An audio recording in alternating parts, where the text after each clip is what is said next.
Hello, എല്ലാ കൂട്ടുകാർക്കും നമസ്കാരം. സീരിയൽ മാനിയ വെറൈറ്റി സ്റ്റോറീസിന്റെ ഏറ്റവും പുതിയൊരു വീഡിയോയിലേക്ക് എല്ലാവർക്കും സ്വാഗതം കേട്ടോ. അപ്പം ഞാൻ എത്തിയിരിക്കുന്നത് ചെമ്പനീർ പൂവിന്റെ ഇന്നത്തെ സൂപ്പർ ഹിറ്റ് കഥയും ഒക്കെ ആയിട്ടാണ്. അപ്പം എല്ലാവർക്കും നമ്മുടെ ചാനൽ ആദ്യമായിട്ട് കാണുന്ന കൂട്ടുകാരാണെങ്കിൽ നിങ്ങൾക്ക് ഇഷ്ടപ്പെട്ട് കഴിഞ്ഞാൽ സബ്സ്ക്രൈബ് ചെയ്യാൻ മറക്കരുത് കേട്ടോ. അപ്പം എല്ലാവർക്കും നല്ലൊരു ദിവസമൊക്കെ ആശംസിക്കുകയാണ്. നേരെ നമുക്ക് വീഡിയോയിലേക്ക് പോയാലോ. അങ്ങനെതാ നമ്മുടെ രവി ആണെങ്കിൽ അയാളുടെ മെയിൻ ഉദ്യോഗസ്ഥന്റെ അടുത്ത് പോയി സംസാരിക്കുകയാണ്. അപ്പം സാർ എന്തിനാണ് എൻ്റെ പെൻഷൻ തടഞ്ഞു വെക്കുന്നത്? എന്തായാലും നിയമപരമായി പോയി ഞാൻ ആ കാര്യങ്ങളെല്ലാം ക്ലിയർ ചെയ്തിരിക്കും എന്നുള്ള കാര്യമൊക്കെ പറഞ്ഞ് ഒന്നും കൂടി പുള്ളിക്കാരനെ വെല്ലുവിളിക്കുകയാണ്. അപ്പം പുള്ളിയുടെ മകളെ അപമാനിച്ചത് നമ്മുടെ സച്ചിയാണ് എന്നുള്ള രീതിയിലാണ് പുള്ളിക്കാരൻ്റെ സംസാരമൊക്കെ വരുന്നത്. പക്ഷേ സച്ചി നാട്ടിലില്ല എന്നുള്ള കാര്യമൊക്കെ പറഞ്ഞ് രവിയാണെങ്കിൽ അവിടുന്ന് മാസ് ഡയലോഗൊക്കെ അടിച്ച് ഇറങ്ങി പോരുക കേട്ടോ. അങ്ങനെ വീട്ടിലെത്തിയ രവീന്ദ്രനാണെങ്കിലോ ശ്രീകാന്തിനെ വിളിക്കുകയാണ്. എടാ ശ്രീ, ഇങ്ങ് വന്നേ, എനിക്കൊരു കാര്യം സംസാരിക്കാനുണ്ടെന്ന് പറയുമ്പം ശ്രീ ആണെങ്കിലോ എന്താ അച്ഛാ, എന്താ പ്രശ്നമെന്ന് ചോദിക്കുക. അപ്പം നീ ഇന്നെങ്ങാനും വണ്ടി എടുത്ത് പുറത്തേക്ക് പോയോന്ന് ചോദിക്കുമ്പം ഞാൻ പോയായിരുന്നു.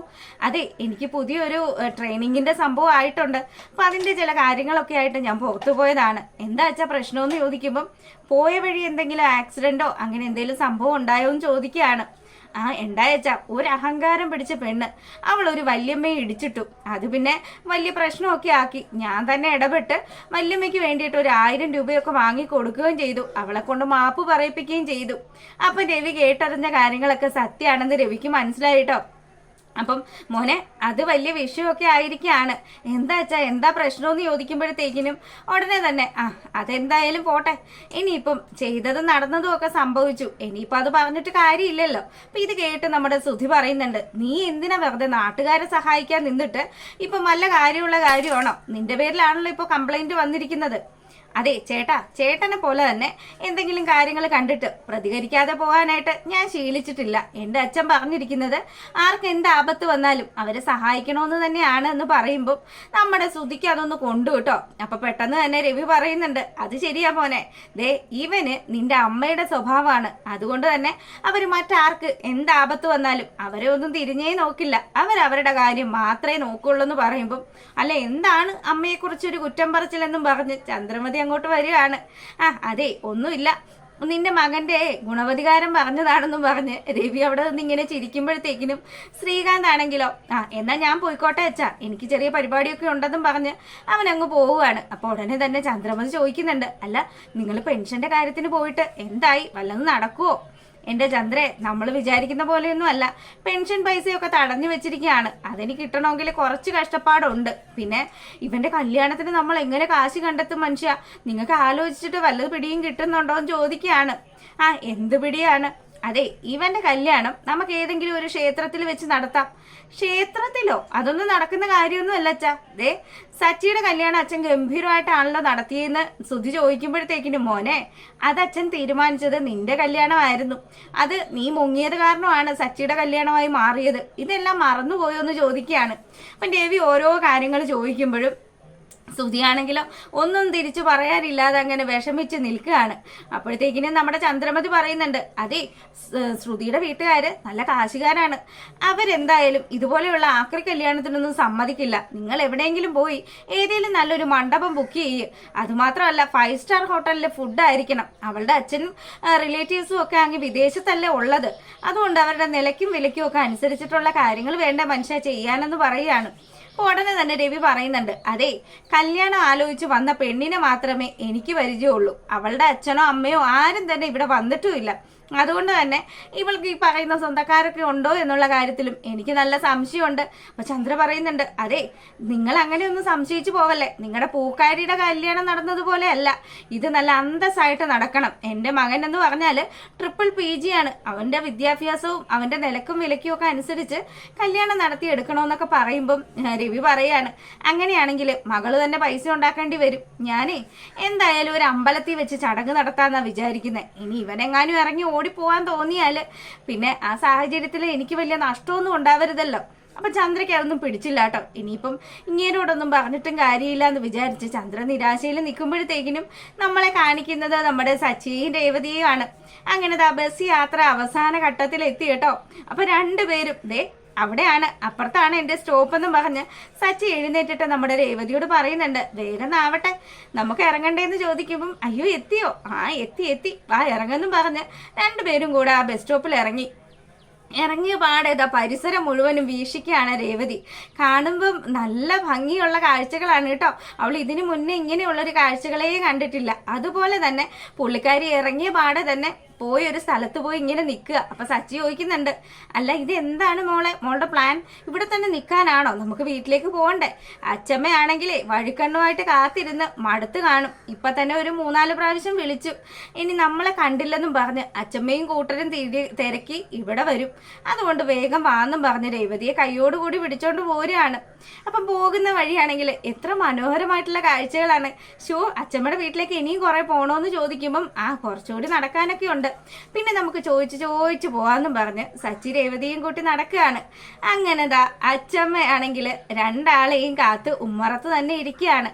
അച്ഛമ്മയെ കണ്ട പാടെ തന്നെ നമ്മുടെ സച്ചി ഓടി അങ്ങ് ചെല്ലുന്ന സമയത്താണെങ്കിലോ സച്ചി അങ്ങ് സൈഡിലേക്കാക്കിയിട്ട് അച്ഛമ്മ പോയി രേവതിയെ കെട്ടിപ്പിടിക്കുകയാണ്. അപ്പൊ നമ്മുടെ സച്ചിക്കുട്ടന് ചെറിയൊരു കുശുമ്പൊക്കെ തോന്നിട്ടോ. അവന് തീരെ ഇഷ്ടപ്പെട്ടില്ല. കൊള്ളാലോ, ഇവള് വന്ന പാടെ എന്തൊക്കെയാ കാണിച്ചു കൂട്ടുന്നത്. വീട്ടിലാണെങ്കിൽ ഇവൾ അച്ഛന്റെ കൂട്ട്, ഇപ്പതാ ഇവിടെ വന്നപ്പോ എന്റെ അച്ഛമ്മയും വളച്ചു കുപ്പിയിലാക്കി. ഇനിയിപ്പൊ ഞാൻ എന്ത് ചെയ്യാനാണ്? എടാ സച്ചി, നീ ചുമ്മാ പോരു കുത്തല്ലേ, എന്റെ മോളെ കാണാൻ വേണ്ടി തന്നെയാണ് ഞാൻ കാത്തിരുന്നത്. പിന്നെ നീ എന്റെ പുന്നാര മോനല്ലേടാന്നൊക്കെ പറഞ്ഞ് അച്ഛമ്മതാ നമ്മുടെ സച്ചിയെ പുന്നാരിപ്പിക്കുകയാണ്. അപ്പൊ സച്ചിക്ക് വലിയ സന്തോഷമൊക്കെ ആയി കേട്ടോ. അങ്ങനെതാ നിലവിളക്കൊക്കെ വെച്ച് സച്ചിയുടെ പെണ്ണിനെ മുത്തശ്ശി വീട്ടിലേക്ക് സ്വീകരിക്കുകയാണ്. അപ്പോഴത്തേക്കിനും അവിടെ കുറച്ച് ആൾക്കാരൊക്കെ കൂടിയിട്ടുണ്ട്. എല്ലാ നാട്ടുകാരും കൂടെ നമ്മുടെ സച്ചിയുടെ പെണ്ണിനെ വരവേൽക്കാൻ വരുമ്പോഴത്തേക്കിനും കലാവതി മുത്തശ്ശി പറയുന്നുണ്ട്, ഞാൻ എൻ്റെ കുഞ്ഞിനെ നല്ലതുപോലെ ഒന്ന് കണ്ടോട്ടെ, ഞാൻ എന്തായാലും എല്ലാരെയും കാണിച്ചു തരാട്ടോ എന്നും പറഞ്ഞ് വലതുകാല് വെച്ച് തന്നെ നമ്മുടെ രേവതി മുത്തശ്ശിയുടെ വീട് കയറുകയാണ്. അപ്പോഴത്തേക്കിനും സച്ചി ആണെങ്കിൽ ഒരു ചെറിയ കിണക്കത്തോടും പിണക്കത്തോടും കൂടി അവിടെ അങ്ങനെ നിൽക്കുമ്പോഴത്തേക്കിനും, നിന്നെ ഇനി പ്രത്യേകം ക്ഷണിക്കണോ മോനെ, അകത്തോട്ട് കയറി വാടാന്ന് പറയാണ്. അപ്പൊ ഈ കാഴ്ചകളൊക്കെ കണ്ടുകൊണ്ട് 2-3 കൂട്ടുകാര് നമ്മുടെ സച്ചിയുടെ നാട്ടിലുള്ള വാലുകളാണ്, ഇവന്മാരവിടെ വെയിറ്റ് ചെയ്ത് നിൽക്കുക കേട്ടോ. സച്ചി വന്നിട്ട് വേണം സച്ചിയായിട്ടൊന്ന് കറങ്ങാനായിട്ട്. അപ്പൊ ചെറിയൊരു കുപ്പിയൊക്കെ സംഘടിപ്പിച്ചാണ് ആശാന്മാരുടെ വരവ്.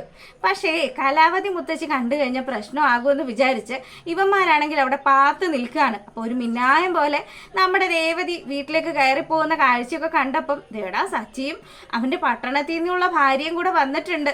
എന്തായാലും ആ പെണ്ണ് നമുക്കൊന്ന് കാണാൻ പറ്റിയില്ലല്ലോടാ, ഈ മുത്തശ്ശി ഉള്ളത് കാരണം അങ്ങോട്ട് കയറി പോകാനും പറ്റില്ല എന്നും പറഞ്ഞ് എല്ലാം കൂടി ഇങ്ങനെ നോക്കി നിൽക്കുന്ന കാഴ്ച കലാവതി മുത്തശ്ശി കാണുകയാണ്. മുത്തശ്ശി അവന്മാരുടെ പിന്നാലെ ചെന്ന് അവരുടെ കൂട്ടത്തിൽ കയറി നിൽക്കുക. പക്ഷെ എന്നിട്ടും ഈ പൊട്ടന്മാർ അറിയുന്നില്ല. അങ്ങനെ നിന്ന് എന്തായാലും നമ്മുടെ സച്ചിയെ പതിയെ സിഗ്നൽ കൊടുത്ത് പുറത്തേക്ക് ഇറക്കണം. അല്ലടാ ഈച്ചെ, എന്താണ്?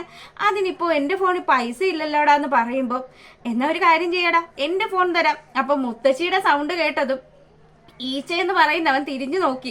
അവന്റെ ശരിക്കുള്ള പേര് രാജേഷ് എന്നാണ്, എന്നാലും അവനെ എല്ലാരും കൂടെ കളിയാക്കി ഈച്ച എന്നാണ് വിളിക്കുന്നത്. അപ്പം ഇവനാണെങ്കിലോ, അയ്യോ മുത്തശ്ശിയോ, എന്റെ മുത്തശ്ശി, ഞങ്ങൾ ഒന്നും ചെയ്യരുത്, ദയവ് ചെയ്ത് ഞങ്ങൾ ഇപ്പൊ തന്നെ പോയിക്കോളാം, സച്ചിയും പെണ്ണിനെയും കാണാൻ വേണ്ടി വന്നതാ മുത്തശ്ശി എന്നൊക്കെ പറയുമ്പം ഈ ബഹളമൊക്കെ കേട്ട് നമ്മുടെ സച്ചി അങ്ങോട്ട് എത്തി നോക്കുകയാണ്. ഇടാ നീയൊക്കെ എപ്പോ വന്നു എന്ന് ചോദിച്ച് വലിയ കാര്യത്തിന് ഈ കൂട്ടുകാരുടെ അടുത്തേക്ക് ചെല്ലുമ്പം, എടാ സച്ചി, ഞങ്ങൾ നിന്റെയും നിന്റെ പെണ്ണിനെയും ഒക്കെ കാണാൻ വേണ്ടി വന്ന് നിന്നതാ. പട്ടണത്തിൽ നിന്ന് നീ വന്ന വിവരമൊക്കെ ഞങ്ങൾ രാവിലെ തന്നെ അറിഞ്ഞു. അതുകൊണ്ട് നിന്റെ പെണ്ണിനെ ഒന്ന് വിളിച്ചേ, 2 പേർക്കും ഒരു ട്രീറ്റ് തരാന്നൊക്കെ ഞങ്ങൾ പിരിവിട്ടാണ് തരുന്നത്. അപ്പൊ ഈ കാര്യങ്ങളൊക്കെ പറയുമ്പോഴത്തേക്കിനും രേവതി ഇത് കേട്ടോണ്ട് വരിക കേട്ടോ. പെട്ടെന്ന് തന്നെ രേവതി വരുമ്പോഴത്തേക്കിനും, ഇതാണോ, ഇത് കൊള്ളാലോ, നല്ല ചേർച്ചയാട്ടോ നിങ്ങൾ തമ്മിലെന്നും പറഞ്ഞ് കൂട്ടുകാരിങ്ങനെ സംസാരിക്കുമ്പം, അതെ ട്രീറ്റിന്റെ കാര്യം ഞാൻ അവളോടൊന്ന് സംസാരിച്ചിട്ട് വരാം, നിങ്ങൾ ഇവിടെ നില്ലെന്നും പറഞ്ഞ് സച്ചി കൂട്ടുകാരെ പിടിച്ച് അവിടെ നിർത്തുകയാണ്. അങ്ങനെതാ നേരെ പോയി നമ്മുടെ രേവതിയുടെ അടുത്ത് പോയിട്ട്, അതെ ഇവന്മാരെൻ്റെ ഇവിടെ ഉള്ള ഫ്രണ്ട്സാണ്, അവർക്ക് നമുക്കൊരു ട്രീറ്റ് തരണമെന്നുള്ള കാര്യം പറഞ്ഞിട്ടുണ്ട്. അതുകൊണ്ട് നീ ഇന്ന് ഒരു ട്രീറ്റിന് വരാമോ എന്ന് ചോദിക്കുമ്പം, എൻ്റെ പൊന്നു മനുഷ്യ, നിങ്ങൾ നാട്ടിൽ വെച്ച് കുറച്ച് കൂട്ടുകാരെയും കൂട്ടി ഒരു ട്രീറ്റ് എനിക്ക് തന്നില്ലേ, ആ ക്ഷീണം എനിക്ക് മാറിയിട്ടില്ല. അതുകൊണ്ട് ആ ക്ഷീണമൊക്കെ ഒന്ന് മാറി കഴിയുമ്പോഴത്തേക്കിനും നമുക്ക് ട്രീറ്റിന് പോവാന്ന് പറയുക. അപ്പൊ ഇതൊക്കെ കേട്ടുകൊണ്ട് മുത്തശ്ശി വീണ്ടും വരിക കേട്ടോ. മുത്തശ്ശി വന്ന പാടെ തന്നെ രേവതി പറയുന്നുണ്ട്, അതെ വേണമെങ്കിൽ നിങ്ങളുടെ കൂട്ടുകാരുടെ ട്രീറ്റ് നമുക്ക് ഇവിടെ ആക്കാം, ഇവിടെ ആക്കുമ്പോൾ പ്രശ്നമില്ലല്ലോ. ഇനിയിപ്പോൾ നിങ്ങളെങ്ങാനും വെള്ളം അടിച്ച് വീലായി കഴിഞ്ഞാലും അത് ഇവിടെ ആകുമ്പോഴത്തേക്കിനും വിഷയമില്ല, പരിചയമില്ലാത്ത നാടാണല്ലോ എന്നുള്ള രീതിയിൽ ഇവളിങ്ങനെ സംസാരിക്കുമ്പോഴത്തേക്കിനും സച്ചിയാണെങ്കിലോ, ചേടാ ഇനിയിപ്പോ എന്ത് ചെയ്യും? എന്നാ നിങ്ങൾ പോയിക്കോടാ, ഞാൻ പിന്നെ വരാന്നും പറഞ്ഞു കൂട്ടുകാരെ പറഞ്ഞു വിടുകയാണ്. അങ്ങനെ സച്ചിയാണെങ്കിലോ ഇങ്ങനെ നിൽക്കുമ്പോഴത്തേക്കിനും നമ്മുടെ രേവതി ആണെങ്കിൽ അകത്തോട്ട് മുത്തശ്ശിയായിട്ട് പോവുകയാണ്. അപ്പോഴത്തേക്കിനും തന്നെ സച്ചിയുടെ കൂട്ടുകാരും മതിലിന്റെ വെളിയിൽ നിന്നും തലയിട്ട് ഇങ്ങനെ പറയാ, ഡാ ദേ അങ്ങോട്ടേക്ക് വന്നേക്കണം, ഞങ്ങൾ ചെറിയൊരു സാധനമൊക്കെ സംഘടിപ്പിച്ചിട്ടുണ്ട്, നമുക്കിന്ന് അടിച്ചു പൊളിക്കാടാന്ന് പറയുമ്പോൾ രക്ഷപ്പെട്ടു. അപ്പൊ ഇന്നത്തെ കാര്യം ഓക്കെ ആയി എന്നുള്ള സന്തോഷത്തിലാണ് സച്ചി നിൽക്കുന്നത്. പക്ഷെ മുത്തശ്ശി എങ്ങാനും അറിഞ്ഞു കഴിഞ്ഞാൽ അവന്റെ ചെവിക്ക് പിടിക്കുമെന്നുള്ള കാര്യത്തിൽ ഒരു സംശയവും ഇല്ല. എന്തായാലും നമ്മുടെ സച്ചിയും രേവതിയും തമ്മിലുള്ള കോമ്പിനേഷൻ സീൻസ് വളരെ ഗംഭീരമായിട്ട് തന്നെയാണ് കേട്ടോ വരുന്നത്. അപ്പം ഇനി വരാനിരിക്കുന്ന ഒരു ചെറിയ വീഡിയോയുടെ കാര്യങ്ങളൊക്കെ ആയിട്ട് ഞാൻ വരുന്നതായിരിക്കും. അപ്പം എല്ലാവർക്കും നല്ലൊരു ദിവസമൊക്കെ ആശംസിച്ചുകൊണ്ട് നമ്മൾ വീഡിയോ വൈൻഡപ്പ് ചെയ്യാണ്. Thank you.